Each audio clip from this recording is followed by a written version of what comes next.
मंत्री समूह ने अब तक हर मंत्री समूह 2-2 कमिश्नरी कवर कर चुके हैं और सफलतापूर्वक इन कार्यक्रमों को एक नई गति उनके मार्गदर्शन में न केवल अपने विभाग के कार्यों को बल्कि जमीनी धरातल पर जाकर के देख करके शासन की सभी प्रकार की योजनाओं को प्रभावी ढंग से क्रियान्वयन का कार्यक्रम भी आज प्रदेश के अंदर सफलतापूर्वक आगे बढ़ने का कार्य हो रहा है। मित्रों, ये जो कार्यक्रम है जो उत्तर प्रदेश की अर्थव्यवस्था को एक नई गति देने के लिए एक टीम वर्क प्रदेश के अंदर देखने को मिल रहा है। इस टीम वर्क ने अपने पिछले कार्यकाल में बहुत सारी उपलब्धियां हासिल की थी और आज उत्तर प्रदेश को देश की सबसे बड़ी अर्थव्यवस्था के रूप में स्थापित करने के इस लक्ष्य को आगे बढ़ाते हुए हम लोगों ने अगले 5 वर्ष की जो कार्य योजना तैयार की है, इसमें 100 दिन के जो लक्ष्य तय किए गए थे, उन लक्ष्यों को सफलतापूर्वक आगे बढ़ाने का कार्य भी वर्तमान में हम लोग कर रहे हैं, जो उत्तर प्रदेश की प्रगति और समृद्धि की दृष्टि से अत्यंत महत्वपूर्ण है। हम लोगों ने प्रदेश के अंदर जो कार्य योजना तैयार की, इस दौरान हम लोगों ने तकनीक का भी बेहतर इस्तेमाल किया। पहली बार हुआ जब प्रदेश के अंदर पेंशन प्राप्त करने वाले सरकारी कर्मचारियों के लिए ई पेंशन की सुविधा लागू हुई। अब किसी रिटायर्ड कर्मचारी को अपने पेंशन के लिए भटकना नहीं पड़ेगा। देश का पहला राज्य है उत्तर प्रदेश जिसने इस कार्यक्रम को इन 100 दिनों के अंदर संपन्न करके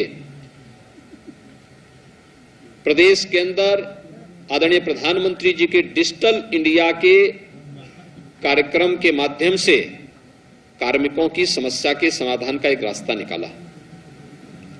ई विधान लागू किया गया।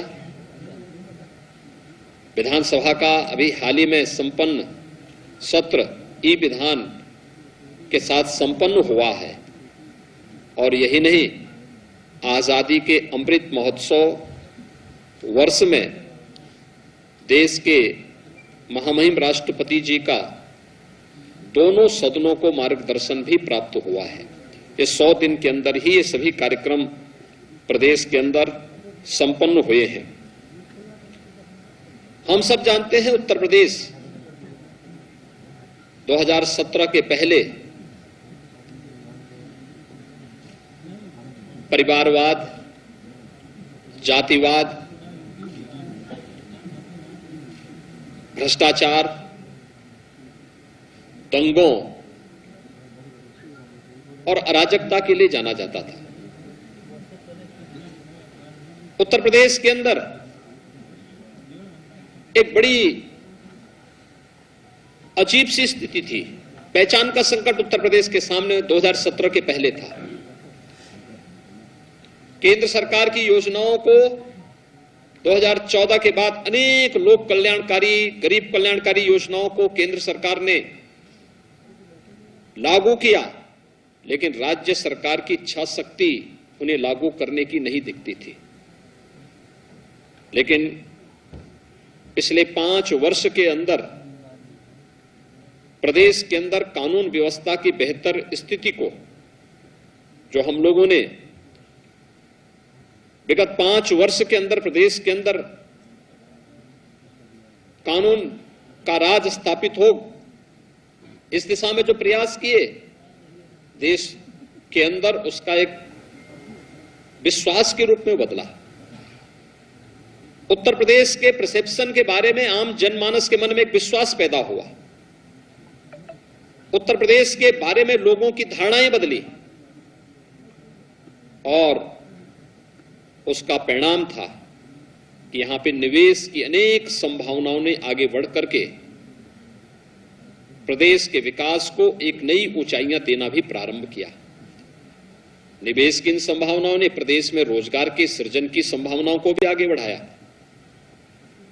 अपराध और अपराधियों के प्रति जीरो टॉलरेंस की सरकार की नीति प्रभावी ढंग से प्रदेश के अंदर क्रियान्वित हुई और इन 100 दिनों में भी प्रदेश के अंदर हमारी सरकार ने 844 करोड़ रुपए की माफियाओं की और पेशेवर अपराधियों की संपत्ति को जब्त करके अपनी उस प्रतिबद्धता को एक बार फिर से सबके सामने प्रस्तुत किया है। अगर मैं देखूं तो अब तक 2017 से अब तक 2,925 करोड़ रुपए की अवैध संपत्तियां हम लोगों ने प्रदेश के अंदर माफियाओं से जब्त की है। यही नहीं, ये पहली बार हुआ है कि जब पुलिस के संरक्षण में कहीं भी कोई गलत कार्य नहीं बल्कि अवैध पार्किंग हटाए गए, टैक्सी स्टैंड हटाए गए, उन्हें व्यवस्थित स्वरूप नगर निकायों के साथ मिलकर के भी प्रदान किया गया और आज लगभग प्रदेश के अंदर 68,700 से अधिक अतिक्रमण स्थल जो सड़कों पर अतिक्रमण बनाए गए थे, आवागमन को बाधित करके किए जाते थे, उनको हटाया गया। 76,000 से अधिक अवैध पार्किंग स्थल भी मुक्त किए गए और वहां पर अब वाहनों की पार्किंग की सुविधा प्रदेशवासियों को प्राप्त हो रही है। और ये पहली बार हुआ कि धर्मस्थलों से माइक हट जाएं और अनावश्यक शोरगुल से लोगों को मुक्ति मिले।